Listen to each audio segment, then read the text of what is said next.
எல்லாருக்கும் வணக்கம். இப்போ பாத்தீங்கன்னா நம்முடைய இந்த BEd first year second semester அதுல வந்து பாத்தீங்கன்னா நம்ம இந்த வாரம் முழுவதும் சுற்றுச்சூழல் கல்வி அந்த சப்ஜெக்ட் தான் பார்த்துட்டு இருக்கோம். அந்த சப்ஜெக்ட்ல நம்ம யூனிட் 1 நம்ம பார்த்துட்டு இருக்கோம். சரிங்களா? அந்த யூனிட் 1ல இன்னைக்கு பார்க்க போற கொஸ்டின் வந்து பாத்தீங்கன்னா ரொம்ப ரொம்ப முக்கியமான கொஸ்டின். இந்த கொஸ்டின் வந்து உங்களுக்கு செமஸ்டருக்கு வரதுக்கு 90% உங்களுக்கு வாய்ப்பு இருக்கு. சரிங்களா? சோ இந்த கொஸ்டின் வந்து நீங்க கிளாஸ் ஒரு டைம் கவனிச்சுட்டு அப்புறம் படிங்க, உங்களுக்கு ஈஸியா இருக்கும். ஒன் ஆர் டூ டைம்ஸ் நீங்க ரீட் பண்ணாவே இந்த இது உங்களுக்கு புரிஞ்சிடும். சரிங்களா? ஓகே, அந்த கொஸ்டின் என்ன கொஸ்டின் அப்படி பார்க்கிறதுக்கு முன்னாடி நம்ம கிளாஸ்ல புதுசா ஜாயின் பண்றதுக்கு நிறைய பேர் கால் பண்றீங்க. நம்ம கிளாஸ்ல நீங்க எப்படி ஜாயின் பண்ணணும்னா என்னுடைய மொபைல் நம்பர் 9159084262 இந்த நம்பருக்கு நீங்க கால் பண்ணுங்க. நம்ம கிளாஸ்ல நீங்க எப்படி ஜாயின் பண்ணலாம் சொல்லி நான் உங்களுக்கு டீடைலா சொல்லிடுறேன். சரிங்களா? நம்ம கிளாஸ் பாத்தீங்கன்னா வாரத்துல 5 நாள் இருக்கும், மண்டே டு ஃப்ரைடே. ஒவ்வொரு நாளும் நோட்ஸ் வந்து உங்களுடைய வாட்ஸ்அப் நம்பருக்கு நான் PDF அனுப்பிச்சிடுவேன். கிளாஸ் வந்து நம்ம சேனல்ல அப்லோட் பண்ணிடுவேன். நீங்க ஃப்ரீயா இருக்கிற கிளாஸ் பார்த்துக்கலாம். சரிங்களா? ஓகே, இப்போ நம்ம கிளாஸ் போவோம். இன்னைக்கு என்ன கொஸ்டின் நம்ம பார்க்க போறோம் அப்படி பாத்தீங்கன்னா நல்லா கவனிச்சுங்க. சுற்றுச்சூழல் கல்வியின் வரம்பு அல்லது பரப்பு. சுற்றுச்சூழல் கல்வியின் வரம்பு அல்லது பரப்பு. சரிங்களா? இந்த கொஸ்டின் தான் பார்க்க போறோம். இந்த கொஸ்டின் பாத்தீங்கன்னா நமக்கு மொத்தம் வந்து நாலு ஹெட்டிங் இருக்கு. சரிங்களா? ஒன்னு பாருங்க, விழிப்புணர்வு. இந்த ஹெட்டிங் கீழ நம்ம 2 பாயிண்ட் பார்க்க போறோம். அடுத்து உண்மை வாழ்க்கை சூழ்நிலை. உண்மை வாழ்க்கை சூழ்நிலை இதுல வந்து 2 ஹெட்டிங் பார்க்க போறோம். 3 பாருங்க, பேணி பாதுகாத்தல். இதுல இருந்து 2 பாயிண்ட் பார்க்க போறோம். அடுத்து நீடித்த நிலையான வளர்ச்சி. இதுல இருந்து பாத்தீங்கன்னா 3 பாயிண்ட் பார்க்க போறோம். இது ஒரு ஹெட்டிங். அடுத்து என்ன பாத்தீங்கன்னா சுற்றுச்சூழல் கல்வியின் சர்வதேச மாநாடு. இந்த சுற்றுச்சூழல் கல்வியை பத்தி சர்வதேச மாநாடு என்னென்னலாம் சுட்டி காட்டுது அப்படின்னு பாத்தீங்கன்னா மொத்தம் ஒரு 11 விஷயம், முக்கியமான விஷயங்களை சுட்டி காட்டுது. சரிங்களா? இதெல்லாம் சேர்ந்ததுதான் இந்த கேள்வி. இப்போ இந்த கேள்வி இதெல்லாம் சேர்த்து எழுதுறப்ப உங்களுக்கு பாத்தீங்கன்னா 4.5 பேஜஸ் வந்துடும். அது போக நம்முடைய சுற்றுச்சூழல் கல்வி என்பதன் பொருள் வரையறை இதை எழுதுனீங்கன்னா உங்களுக்கு 5.5 பக்கம் 6 பக்கம் வந்துடும். இது 10 மார்க் கொஸ்டின் கண்டிப்பா கேட்கிற வாய்ப்பு இருக்கு. சரிங்களா? ஓகே, ஃபர்ஸ்ட் பாருங்க, சுற்றுச்சூழல் கல்வியின் வரம்பு அல்லது பரப்பு அப்படின்னா என்ன அப்படி சொல்றோம். அதாவது சிலவர் சொல்லுவாங்க பாத்தீங்களா, வரம்பு மீறி போகாத, உன்னுடைய எல்லை எது அப்படின்னு சொல்றாங்க. சுற்றுச்சூழல் கல்வியுடைய அதிகபட்ச பரப்பு எது, அதிகபட்ச எல்லை எது, அந்த எல்லையில என்னென்னலாம் சுட்டி காட்டுது, இந்த சுற்றுச்சூழல் கல்வியால என்னென்னலாம் உணரப்படுது அப்படின்றத இந்த கேள்வி பார்க்க போறோம். சரிங்களா? அதுல வந்து பாத்தீங்கன்னா ஃபர்ஸ்ட் வந்து இந்த 4 கேள்வி பார்க்க போறோம்.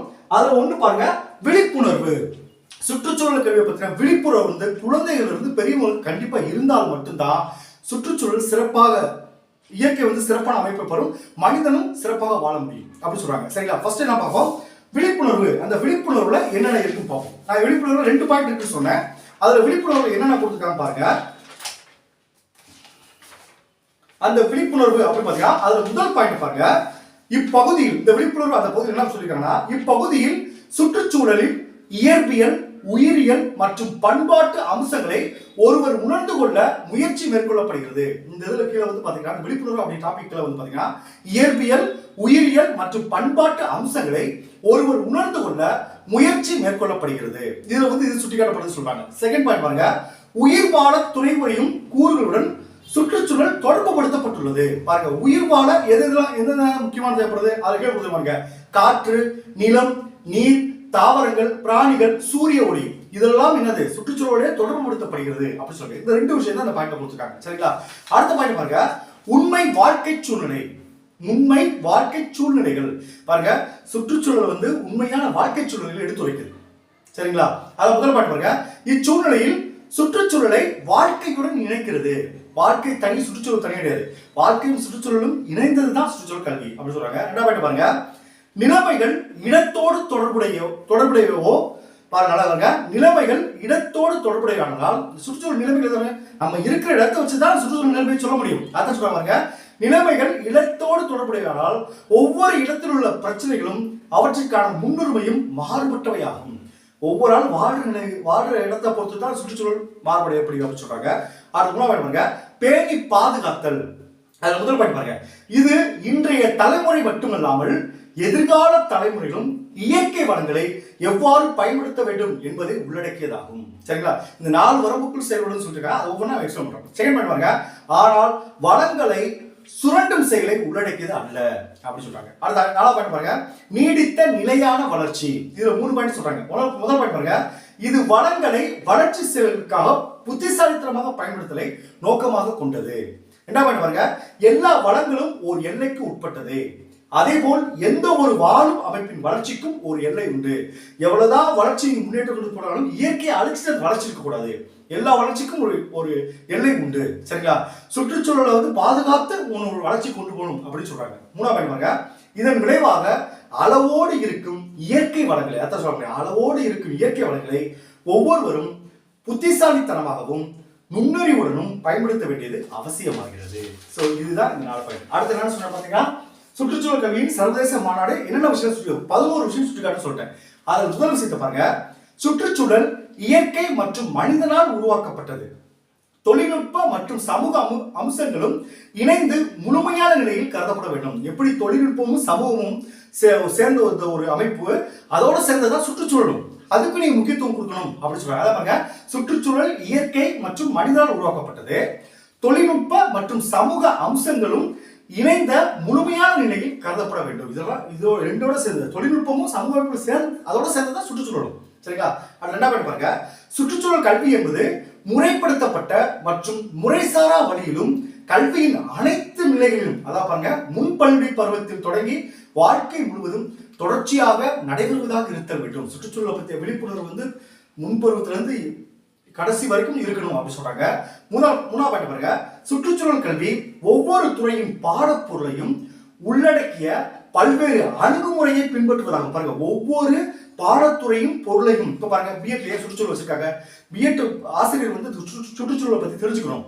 நீங்க அடுத்த ஸ்கூலுக்கு போறப்ப இந்த சுற்றுச்சூழலை பத்திய விழிப்புணர்வு மாணவர்களுக்கு தெரியப்படுத்தணும் அப்படின்றதுக்காக வச்சிருக்காங்க. அதாவது பல்துறை பாடப்பகுதி இப்ப பிஎட்ல வச்சிருக்காங்க. அதே மாதிரி ஸ்கூல்ல சுற்றுச்சூழல் ஒரு பகுதி இருக்கு.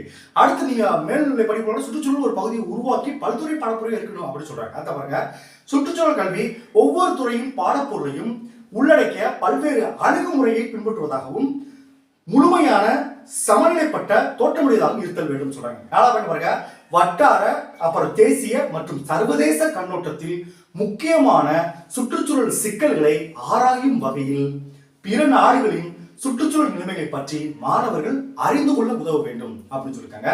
அடுத்த 5வது பாருங்க, எந்த ஒரு பிரச்சனையும் ஆராயும் போது அதன் வரலாற்று பின்னணியை கருத்தில் கொள்வது அவசியம் என்றால், வரலாற்று பின்னணியை கருத்தில் கொள்வது அவசியம் தான்.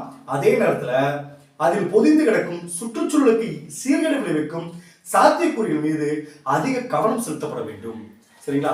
அடுத்து 6வது பாருங்க, சுற்றுச்சூழல் பிரச்சனைகளை தடுப்பதற்கும் தீர்வு காண்பதற்கும் அனைத்து நாடுகளின் ஒத்துழைப்பு வளர்க்க வேண்டும் அப்படின்னு சொல்றாங்க. 7வது பாருங்க, வளர்ச்சிக்கும் முன்னேற்றத்திற்கும் திட்டங்களை வகுக்கும் போது, பாருங்க, வளர்ச்சிக்கும் முன்னேற்றத்திற்கும் திட்டங்களை வகுக்கும் போது சுற்றுச்சூழல் அம்சங்களுக்கும் முக்கியமாக இடமெடுத்தலை உறுதி செய்ய வேண்டும் அப்படின்னு சொல்றாங்க. அடுத்த 8வது பாருங்க, கற்போர் தாங்கள் கற்றல் அனுபவங்களை திட்டமிடுதலில் முக்கிய பங்கு வகிக்க உதவ வேண்டும். சரிங்களா? அடுத்த 9வது பாருங்க, அந்தந்த வயது நிலைக்கேற்றவாறு மாணவர்களிடம் சுற்றுச்சூழல் உணர்வு, அறிவு, பிரச்சனை தீர்க்கும் திறன்கள், மதிப்பு, தெளிவு ஆகியவற்றை வளர செய்ய வேண்டும். மாணவர்களை வளர்ச்சி சொல்றாங்க. அடுத்து 10வது பாருங்க, சுற்றுச்சூழல் பிரச்சனைகளில் சிக்கல் தன்மையை வலியுறுத்துவதோடு விமர்சிக்கும் சிந்தனைக்கும் பிரச்சனை தீர்க்கும் திறன்களுக்கும் முக்கியத்துவம் அளிக்கப்பட வேண்டும். அதாவது அந்த விமர்சனங்களுக்கு என்ன சுற்றுச்சூழல் சீர்கேட்டை பத்தி என்ன விமர்சிக்காங்க அதுக்கானதுக்கு முக்கியத்துவம் கொடுக்கணும் அப்படின்னு சொல்றாங்க. அடுத்த லாஸ்ட் பாயிண்ட் பாருங்க, 11வது பாயிண்ட், முதல்நிலை அனுபவங்களுக்கும் செய்முறை நடவடிக்கைகளுக்கும் முக்கியத்துவம் கொடுத்து பல்வேறு தரப்பட்ட கற்றல் சூழலை பயன்படுத்திக் கொள்ள வேண்டும். இந்த 11 விஷயத்தை இந்த சர்வதேச மாநாடு சுட்டிக்காட்டுது. சரிங்களா? Okay, thank you students. நம்ம அடுத்த கிளாஸ்ல பார்ப்போம்.